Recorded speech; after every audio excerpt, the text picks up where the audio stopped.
All right, here we go. Act 2. Squire only hard campaign. First up, Tornado Valley, of course. Now, I did mention that I was going to stop using the walls as the first thing I build and start with harpoons. I do that in this map here. I start with that. And for this one, I'm speeding up pretty much the whole thing. I don't really think it made sense the way I did it on the last one, so almost all of this is going to be sped up aside from just some key points where I break down stats and a couple other things. It is pretty smooth going, so the harpoons, they are an excellent defense. They do their job really, really well. And it's, I'm sure, no surprise if you saw Act 1 that Act 2 goes, well, there are a few bumps down the road, but things do go pretty smooth. So wave 1 here, always wave 1 is pretty easy going. I mean, they kind of just throw you a softball just to give you some more mana to build some more defenses and stuff. That's wave 1 on pretty much every map, as far as I'm concerned. Should be no surprise that the harpoon will obviously be heavily featured in Act 2 as well. In fact, it's the dominant force on the field by a long shot. Now, my placement here is mostly to optimize where I get straight lines on the lanes. I'm looking for the straightest path coming down these lanes here. I would not normally build this close to a crystal, but given that it's the best path for the harpoon's shots to travel down, that's where I'm going. And that's kind of my filter in terms of the placement of all these harpoon towers. I'm just looking to see where can they travel down the straightest path the most, and where will they do the most damage with their piercing ability. Any straight lane is going to do just that for you, and the harpoons, that's when they're at their peak.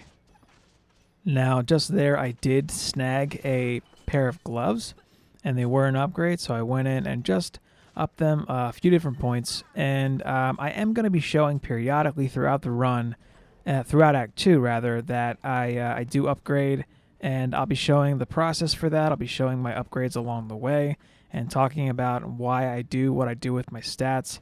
But I'm more or less treating this character as I would an apprentice, in that I am prioritizing the damage, stats, defense rate, and power, because my harpoons are all I have, really. But I do need to, I can't neglect Fortify. I do need to go into Fortify some, because otherwise I'm going to have a lot of problems with my walls. I don't want them to go down, and I want them to stay nice and sturdy for all the enemies. They're going to get beaten on by ogres and whatnot, so Fortify is a consideration on this character. I'm more or less making him an all-rounder, but I am prioritizing power and defense rate by quite a bit. Once you have enough range to deal with everything, range becomes far less of a concern. Here are my stats currently. 51 power and 30 defense rate being the main stats that I'm concerned about. 27 on range, and then just 9 fortify there, which for so far has been enough. And that's kind of the theme with a lot of my stats for this run. Given that I have to concern myself with all 4 and kind of balance them out, I'm kind of playing this game where I determine how much is enough. So how much is enough for range and fortify, and I'm going with a 2-to-1 power to defense rate ratio for the harpoons, because that is what you do if you want to optimize their damage. They aren't all power and they aren't all defense rate. You do get quite a bit out of defense rate simply because the harpoons, the more harpoons that are shooting off, the more they pierce. And fortunately, harpoons don't operate the same way that splash damage does. So with splash damage, like a flame burst tower, the main projectile hits and it does the full damage, and then the splash damage is a little less. Fortunately, that's not the case for the harpoon. The harpoon does the same damage all throughout its trajectory, so you get as much for power with those pierce hits as you do the initial hit. Now, you may have noticed that I swapped out a few of my walls for bouncers. Here's one of them, and I'm exploring what I can get out of the DU, and I'm just trying to do what I can to make more use of all of the towers, but that's going to be the win here. That wasn't too bad. 10 minutes, 12 seconds, and we are off to Tornado Highlands, I believe.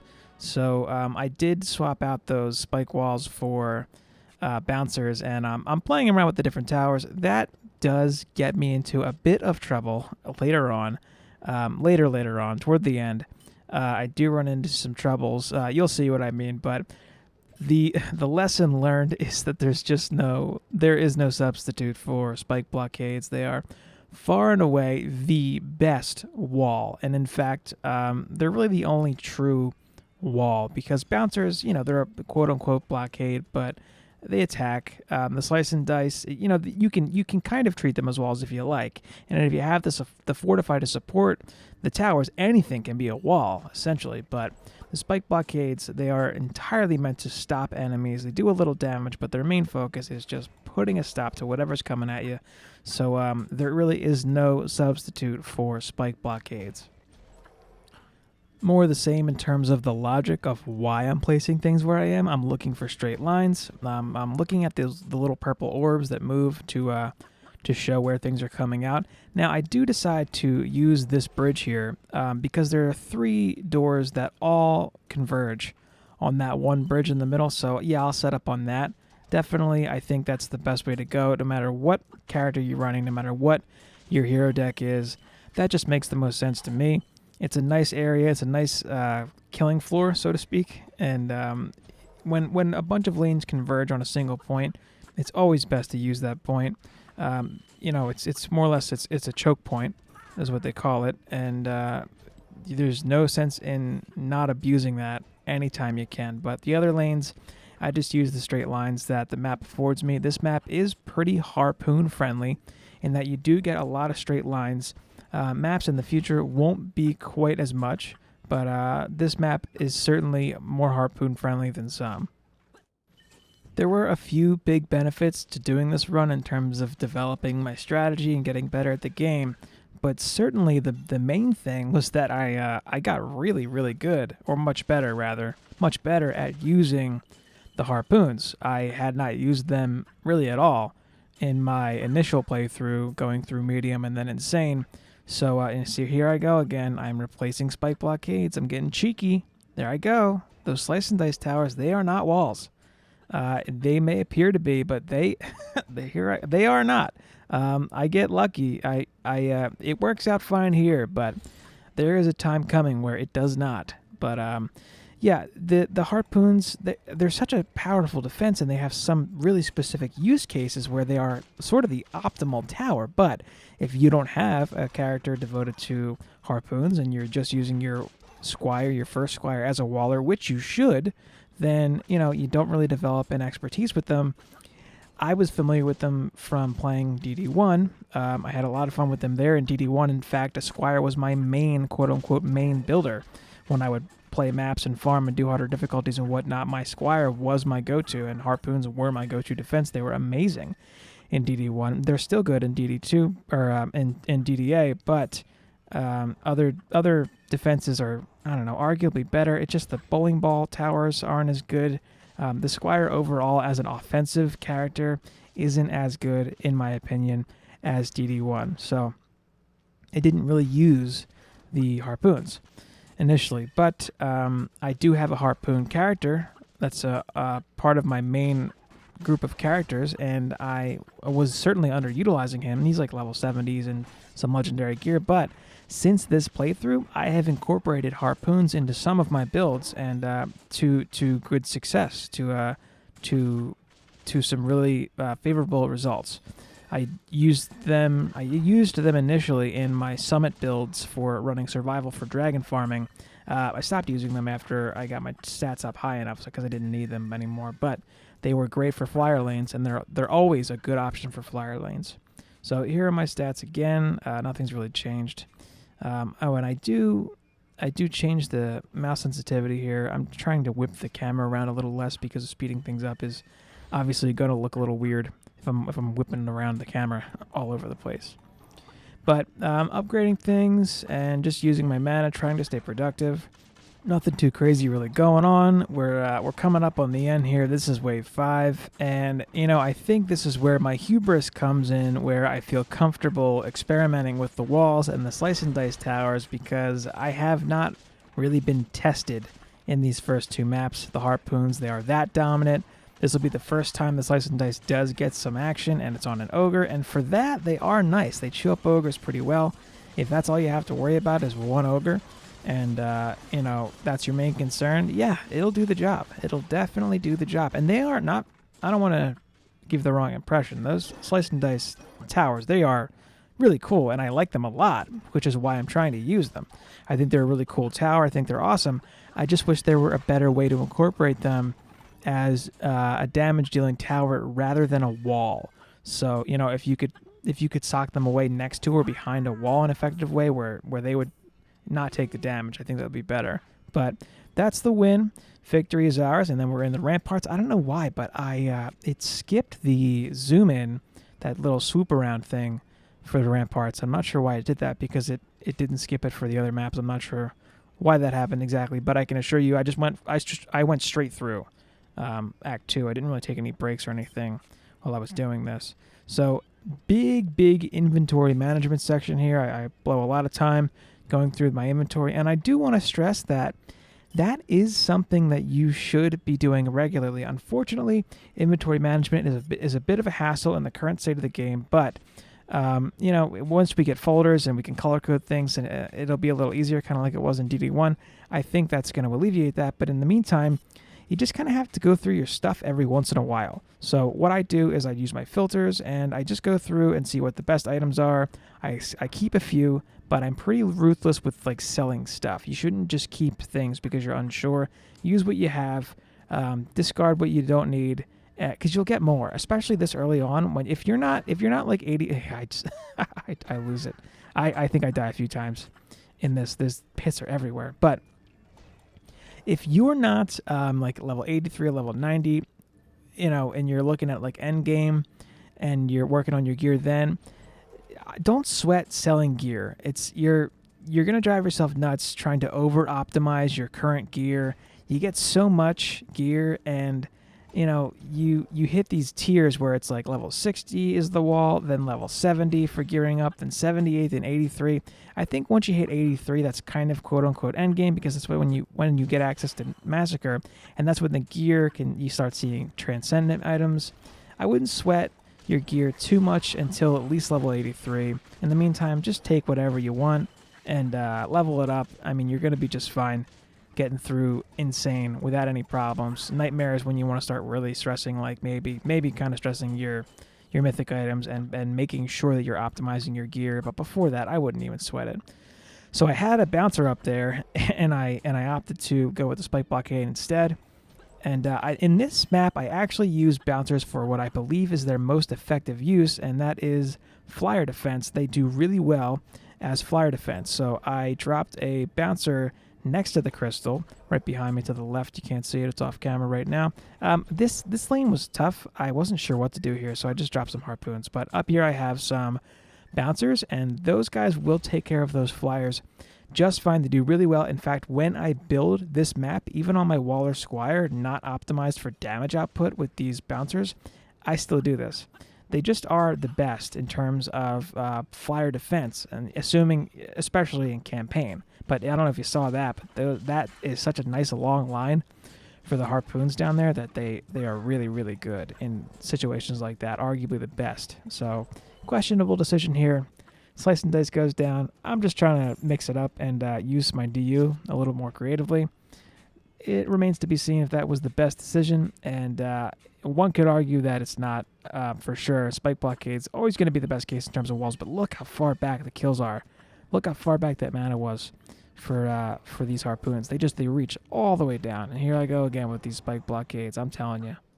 There I go again, off the edge. I swear, if I was playing hardcore, I would lose all this mana. That'd be a problem. But you know, I played this run through a few days ago, so I can't really remember if it comes back to bite me when those slice and dice went down, those slice and dice towers, when I swapped them out.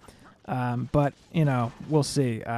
They do take more damage and have far less HP than your spike blockades. But that right there, that's the power of the bouncer. It's enough. It will definitely be enough to deter those flyers. I replace them with harpoons here because I have extra DU that I don't know what to do with, and the harpoon in this case will shoot up this lane here too. But if you wanted to, you could totally leave bouncers there. I do actually leave bouncers in those spots when I build this map out, if I'm doing like pet runs in Nightmare or something. But I swapped them out here just because I feel like there's nothing better to do with the DU. And that's also part of why I swap out those walls for spike blockades. I'm just trying to pack in the harpoons at this point and use that DU up one way or another, get the most out of it. But you could absolutely leave those bouncers up here. I swap it out on that side for a harpoon because from what I remember, more flyers come in on that lane. But the nice thing that the harpoons do for flyer defense is they pierce. That's great for everything. But the flyers generally come in on a straight line. So what's better for defending areas where they get attacked in a straight line? Really nothing better than harpoons. So another level up here. It looks like I'm 22, level 22. Move it along just fine. Obviously, only one character, so I'm not maximizing my experience here. I think everyone knows that you should play with a full hero deck at this point. Maybe people don't know why. It's because XP is duplicated amongst your 4 characters. You don't get more. It's just duplicated across the 4 characters each. But this kind of a short demonstration there of the power of harpoons against flyers. I did pierce a few there. I don't know if it was easy to see or not, but here comes an ogre. The slice and dice is going to do just fine. I have that other harpoon up top, shooting him too. And yeah, the slice and dice definitely contributes in terms of damage. I just wish it was a little more sturdy. So just a note, if you're watching and you're listening and you have any ideas or even criticisms of the way these go, feel free to let me know. This is sort of a new thing for me, so if you'd prefer less commentary or more, let me know. If you have any suggestions about formatting or speeding up in any way, let me know that too. So that's the victory for Ramparts. Moving on to the throne room. This is the big cheese here. This is the boss map, the end of Act 2, quote-unquote end. There is, of course, the Encore, which I do play. But, yeah, there's a boss fight here. And, you know, this boss wasn't too bad. More or less the same in terms of difficulty as the Demon Lord, I would say. It's no surprise that for those kinds of fights, just like I did with the Demon Lord, I kind of relegate myself to tanking, and then the towers do the DPS for me. So more inventory management here. Now, I did want to note this, and I do slow it down here. I go into my loot filter, and I take common off. I stop looting common items, and I think you should do that. Once you get to the point where you're getting mostly green items and that's what you're using on your characters, there's no reason to keep common loot on. There's no reason to keep getting that stuff just to have to sell it. Once you're in majority greens, that's what makes the most sense. So this is a spot where I do use a slice and dice, and I think this is a pretty good idea. I actually like the idea of this because those are some weak lanes, and I don't really have to concern myself with too much pouring down those lanes at this point. I do end up assisting that slice and dice with some other towers. Obviously, some harpoons go down. This lane is nice and straight for harpoons, so they are more or less perfectly suited for these areas of the map. Definitely down these carpets here, and I'll be setting up heavier on one side for when the boss comes down. So gonna G up here, get it going. Wave 1 again, another softball. Thank you, Chromatic, for the easy wave 1s to really flesh out the builds without any stress. That's pretty nice. Now, one thing I do learn here about these harpoons in the middle, and I would totally set up this way in the future, and here's what I do with the harpoon. So I set them up in angles where they face opposite lanes. I do think that that's kind of the optimal way to do it. But these harpoons here, they actually shoot up into the left and right, and they're able to hit the enemies coming out of those doors. I assumed that the harpoons would be blocked and that they would just get lodged in the wall and they would make it up there, but they actually do get some kills from the middle lane up onto those ledges, which I thought was interesting. That's totally something that I would factor in building out this map at harder difficulties for sure. And of course, there are flyer lanes coming straight down from those carpeted lanes to the side lanes, so the harpoons will do a tremendous job defending those as well. Now, I do opt to sell that and rebuild it and angle it to the right a little bit. That way it can hit across the lane also. You know, I'm really trying to cover as many lanes as possible with the harpoons. And, you know, that's one of being able to do stuff like this is exactly why I think range is the stat in the very, very beginning that you should put some points in and then ease off of it once you determine what enough is. And for me, this is enough. So, you know, I'm at 20 something or 30 something. It's 37 points, I believe. is what you need to double the starting range. And in this case for the harpoons, I don't even need that. So of course going to go heavy in the middle. Definitely 3 going down, and they are all helping up on those mini side lanes too, which is fortunate. See, even when they do make it through, see, across the lane, see, they shoot across the lane too. I mean, that's the use of having adequate range. Now I do opt to put another harpoon here. I know that he's coming down. I know that the boss is coming down this lane. I kind of angle that one back toward the core a little bit too. I'm going to do the same thing over here. And that's for when inevitably the boss ends up walking past them, because I didn't know this at the time, but I assumed the boss would beeline it to the crystal and that he would attack the crystal and do damage to it, but that's not actually what happens. I should have known that was not a boss behavior from fighting the Demon Lord, because the Demon Lord never attacks the crystal, he attacks you.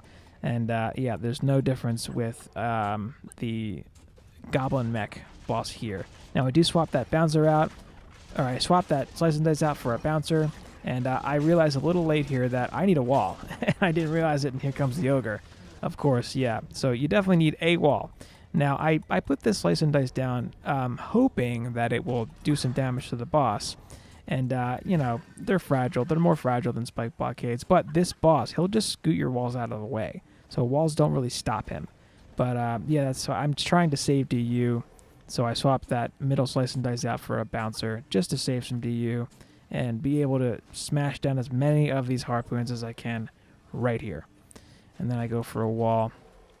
Just about capped out all my DU now. Just one left. Nothing I can really do with it, aside from maybe swap out a spike blockade for a bouncer, which I don't think I even would do that at this point.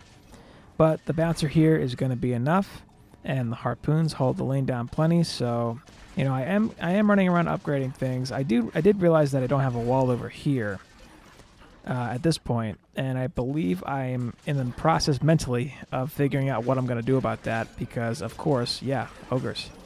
You need a wall, because they'll live. They'll make it down the lane. So obviously I need a wall here. Yeah, another lesson learned. This is not what I was talking about when I say things get sketchy and go south a little bit down the line. But this is a point to remember that, you know, got to have those walls down. Got to protect the lanes. Anytime there's an ogre lane, you need a wall. And well, what's interesting too with that is, I mean, when you don't have an ogre coming down. So if you have non-ogre lanes, often you can get away with not having a wall. If you place your traps properly, you can just CC enough to not need a wall. So that being, you know, gas traps or slow auras are generally speaking going to be enough. So that's wave 5. The bosses are coming. 8 seconds, 7 seconds. I'm just running around getting the mana I can and upgrading some stuff last minute. I have a ton of mana, so obviously I want to spend some of this to get some more damage. I should have been prioritizing that this whole time further. So yeah, I slow this down. This is in real time. My main objective is to just kind of stall him out here in the range of my defenses and block a whole bunch. He hits really hard, so those missiles, they do some serious damage. It would be really rough doing this on an apprentice or something that can't really tank at all. I don't know how I would do this on a solo apprentice. I'd probably have to kite him around a whole bunch and just kind of get lucky. Being able to block is such a virtue, and I got so used to being able to block from running around doing this that I really, really missed being able to block when I went back to playing my other characters. So he was briefly in the range of the slice and dice there. You know, my goal was to kite him into the slice and dice and then have him turn around and see if he would take more damage. And I thought that there was a weakness on his back. That might be just DD1. I'm not sure. I thought if he took damage in the back, that it would do more damage. See how he just moved the slice and dice back? He can just walk through walls. So I go down here, and he just kind of stands there and takes a bunch of damage, which is interesting, and it was something I didn't realize he would do. He, of course, takes out those harpoons that were down there, but I don't really have time to build more at this point. I'm more concerned with kind of body blocking him here. All I can hope for is that my harpoons do enough damage to take this guy out, and that the enemies don't make it through in time to that he doesn't stay up long enough to have the enemies destroy the crystal. That's kind of the game here. So I continue to try to block him. He does walk past me, and I didn't know what he was doing or where he was going. This is where I thought, it's over, I lose, he's going to blow up my crystal, and that's going to be the end of it. But then he just kind of stands there and does this. He shoots rockets at me. So it becomes obvious at this point to me that I am the target, not the crystal. He starts coming back for me, so I'm a lot less concerned about leaving him there now. But he's so low at this point that I just need a little bit more time with him under the harpoons. So I just kind of stand here and tank and block and hope for the best. I go down, but so does he. That's the win. That's GG there on the second boss, the final boss of Act 2. I'm happy. I'm flexing on him. That was it was a little nerve-wracking, if I'm being honest. I wasn't sure how I was going to pull it off, but that worked out for me. Now, pop the chest here. You definitely want to pop this chest. I was on the Dungeon Defenders subreddit, and I was talking to another guy, Melvin, with a 3, who said he saw the first video. Shout out if you're watching the second one, Melvin. Really appreciate the support. But he just G'd up right away and didn't open his chest, and he missed the only bracer that you get for the initial playthrough. So, yeah, definitely want to open the chests after you kill the boss, because that's going to get you one of those unique accessories that you've probably not had one of yet. Now, I speed up way fast through this, and there's a reason why. Well, anytime I'm managing inventory, I'm going to speed up way through, and I spend a lot of time managing my inventory here because I have a ton of gear accumulated, and I got to do something with it. Way better to just sell it and get the money. But, yeah, I'm leaving this one sped way up because I lose here, and I will outline my fatal mistake, but I've been kind of hinting at it for this whole time. And the main premise being that you cannot replace spike blockades. They are the best wall. No other wall is nearly as good. And I learned the hard way. My hubris and my confidence through the first few maps where I was getting away with swapping slice and dice towers into where I had spike blockades. Yeah, I don't get away with that anymore here. So here's my first mistake.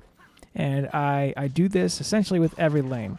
It's a bad idea, especially when I'm going into an unknown, and this is a bonus map. It's meant to be harder, which, I don't know. I don't quite understand the logic behind which certain maps are bonus maps and others aren't, because, or where they're laid out, because in my estimation, Endless Spires is much more difficult than the other maps in Act 2, whereas Magus Quarters, I think, is really easy in terms of Act 1 where it's at. But, you know, I don't know. I'm sure there's a reason for it. But anyway, I have swapped out all of my walls for slice and dice towers, and that ends up being my downfall. So I should have known by how much damage it took just there that it was a bad idea. I do swap things around a little bit. That is my weakest lane, and I do change up my strategy, and I'll go through what's different. But yeah, things go south. And what's a shame too is that this would have been it. I mean, this would have been the victory here. This would have been the win. But the one down at the bottom goes down, and I swapped out a replacement last second there. But here, yeah, you can see it just gets flooded. It gets overrun. It's not a good enough wall here, at least not with this fortitude, not at this level for me. It didn't work. So that whole side collapsed, and down I go. Down goes the crystal. But for any of these runs, anytime I do these challenge runs in Act 3 and the rest of these, if I have a loss, I'm going to leave it in. I'm going to leave it in because I want to be transparent about why I am what level I am and how I have as much money as I do. I want this to be a transparent experience in terms of, you know, what you could expect to see if you try it out. And I want it to be accurate and reflect accurately on my gear and my level and stuff for if anyone else is at this point in the game. You know, I didn't want it. It felt cheap to not include the losses and explain at least why I have what I have in terms of gold. But here are my stats going in now. 90 power and 47 defense rate, and I did pump some fortify there too. I got 28 or so fortify, and I add a few more points here with my level up stats. But yeah, I went through a big inventory management section there and sold a lot of gear, and I wound up swapping over to a primitive set from my minor set. And that's one thing that I do want to stress, is that you shouldn't be afraid to switch armor sets if you find a whole set that's better. I was kind of hanging on to the best of each type of each piece for a few of the different types of armor. So I had a primitive set, a minor set, and a couple others that whole time, a guard set. But I noticed that my primitive set was just much better. It's always an investment if you switch armor types, but early on, things are kind of cheap and it's pretty low risk. You're going to end up replacing that stuff anyway, so there's really no harm in doing it.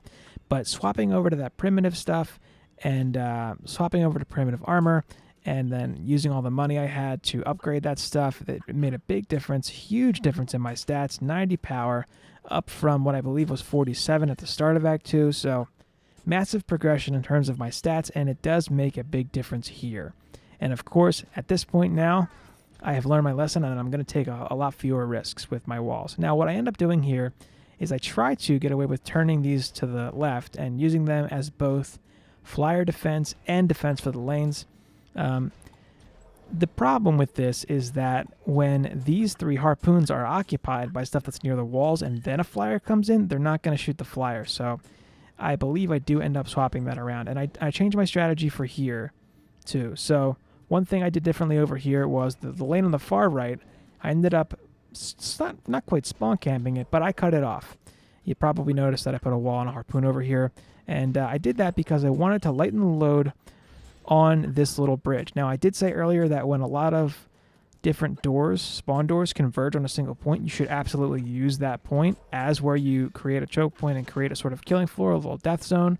And that's absolutely true if you have a full hero deck. So if you have traps, auras, splash damage from flame bursts and whatnot, yeah, absolutely do that. But if your greatest asset is a harpoon tower, that's main benefit is long straight lanes, and you're looking at a really short lane that's not straight as the point where everything converges, harpoon's not going to be your best bet there for that spot. So I did have to change that up a little bit and kind of break that rule. So I do break from conventional best practice a bit here while I'm adapting for the harpoons being my only offensive tower, essentially. But I did find it to be very helpful on the wall here to lighten the load and split the lane a little bit, split it up, and I am trying to use the lines as much as I can, the straight lines here, but it's tough. That kind of bends, and it's got an elevation, and if there's one thing that towers, the harpoon towers don't do well with, it's elevation. Because if something is sloped up too much and they try to shoot up it, then you don't get the effect from the pierce if it's coming off of a straight path, or if it's down, if you're attacking downward with a harpoon, it'll just lodge into the ground at the end of the trajectory, and it just doesn't do nearly as well. But it seems to be working out so far. This lane over here is held down quite well by a few harpoons and a spike blockade, so I can kind of just forget about it. And this middle section here is still going to be my main concern. I'm going to end up having to deal with ogres on that side, and I know that obviously from losing that's going to be something I have to watch out for. So here's the first ogre, and yeah, it's on my mind. It's a main concern. I have a harpoon right behind that spike blockade. I would generally say leave some space, but if you have nowhere else to put it, got to put it somewhere. The main concern being that an ogre or an orc will cleave through your wall and still hit that tower, and you don't want that to happen. Anytime you can avoid bunching things up where an ogre will be swinging its club, that's always going to be a good idea. Cleave damage is a very real thing, and it can mess up your defenses for sure. But I'm just laying them in thick here, laying in as many harpoons as I can. I'm concerned about the ogres because that side got broken through before, and I really don't want that to happen again. Obviously, spike blockade is going to be a much better case here. Now, this is what I was talking about. This flyer up here, he doesn't get taken out by the harpoons down there, so I discovered that's not going to work. I do need one up here. He got stuck inside the crystal, so I actually had to put the harpoon tower down just to kill it. But yeah, I do need dedicated harpoons for the flyers. It's not going to work the way I thought it would, unfortunate. But, you live and learn. That's how it goes. So at this point, the build is complete. One more wave until it's over, pretty much. Just the flyers coming in slow right here, which is why this end of wave is taking so long. That's typically going to be one of the reasons why this map runs slower in general. So if you're running it on survival, expect it to run a little slower, mostly because of those flyer lanes. But at this point, it's just about upgrading, keeping an eye on things, and yeah, this is wave 5. So I'm coming up on the end of this whole Act 2 run here. Now that snot ball and this kobold here coming in, those are good examples of enemy splash damage that are the exact reason why you really don't want your towers and stuff to be too bunched together. Now, see, I have one harpoon covering both sides, both flyer lanes here. I decided to move it just in case. Now, yeah, my crystal took a shot, but when enough is enough, you know, just to get through the campaign map, I'm okay with a crystal taking a shot or two. You know, a perfect run is a perfect run.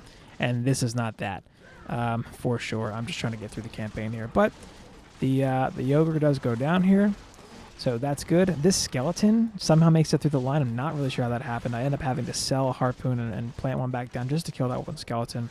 Not really sure how that happened. But at this point, not too concerned, because I know I have it in the bag, so doesn't matter at this point what happened. Maybe one of these days I'll try to do a perfect playthrough where like the crystal takes no damage or I don't die or anything like that, like a hardcore playthrough. And, you know, a death is like permadeath where you lose. But yeah, that's pretty much it. I mean, the flyers are going to come in real slow here, so the end of this wave is drug out. But that'll be the end of this Act 2 run here. Thank you so much for watching. Again, any criticism, any concerns, anything you want to see done different for Act 3 or future runs like this, please let me know. I'm new to this kind of thing, but I like this. I really had a lot of fun doing this. Looking forward to doing it with other characters too. And yeah, that'll do it from me. 18 minutes, a longer run for sure. This map is a little longer and harder than the others, but that's it for Act 2. Look forward to Act 3, and thank you so much for watching.